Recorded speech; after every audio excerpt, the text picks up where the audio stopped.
২৮ ফেব্রুয়ারি থেকে শুরু হওয়া ইরান ইসরায়েল সংঘাত আরও তীব্র আকার ধারণ করে চলেছে। প্রতিনিয়ত চলছে হামলা পাল্টা হামলা। ৫ মার্চ রাতভর ইরানের রাজধানী তেহরানে চলে যুক্তরাষ্ট্র ইসরায়েলের যৌথ হামলা। কেবল রাজধানী নয়, দেশের অন্যান্য শহর থেকেও সামরিক সদর দপ্তর ও রাজনৈতিক কেন্দ্রগুলোতে একই ধরনের হামলার খবর পাওয়া যাচ্ছে। ইরানের স্বাস্থ্য মন্ত্রণালয়ের দেয়া সর্বশেষ তথ্য অনুযায়ী যুক্তরাষ্ট্র ও ইসরায়েলের চলমান হামলায় নিহতের সংখ্যা ১,০০০ ছাড়িয়েছে এবং ৬,০০০-এর বেশি মানুষ আহত হয়েছেন।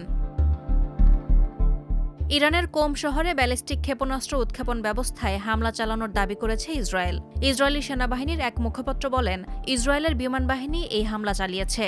এসব হামলার লক্ষ্য ইরানের প্রতিরক্ষা সক্ষমতা দুর্বল করা।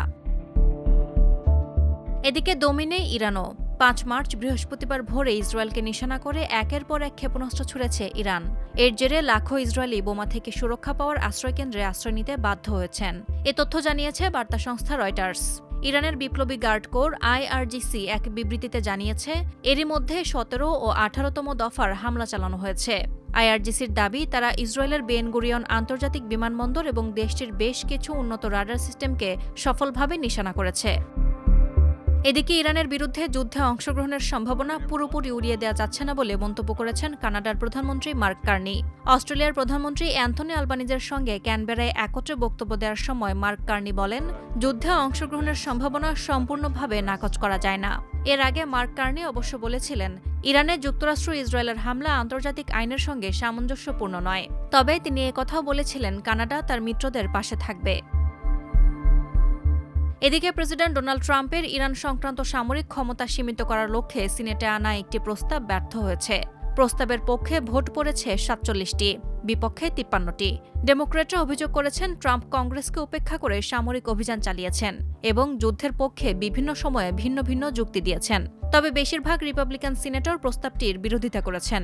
এ সময় একজন রিপাবলিকান সিনেটর বলেন, এই আইন পাশ হলে তা ইরান ও মার্কিন সেনাদের কাছে ভুল বার্তা দিত। গত ২৮ ফেব্রুয়ারি ইরানে হামলার পর এই কয়েকদিনে গোটা মধ্যপ্রাচ্যই যুদ্ধের মঞ্চে পরিণত হয়েছে। এই যুদ্ধ কবে শেষ হবে, এই আলোচনা এখন সামনে এসেছে। এই যুদ্ধের ইতিটানা নিয়ে তাই চলছে নানা আলোচনা ও সমালোচনা।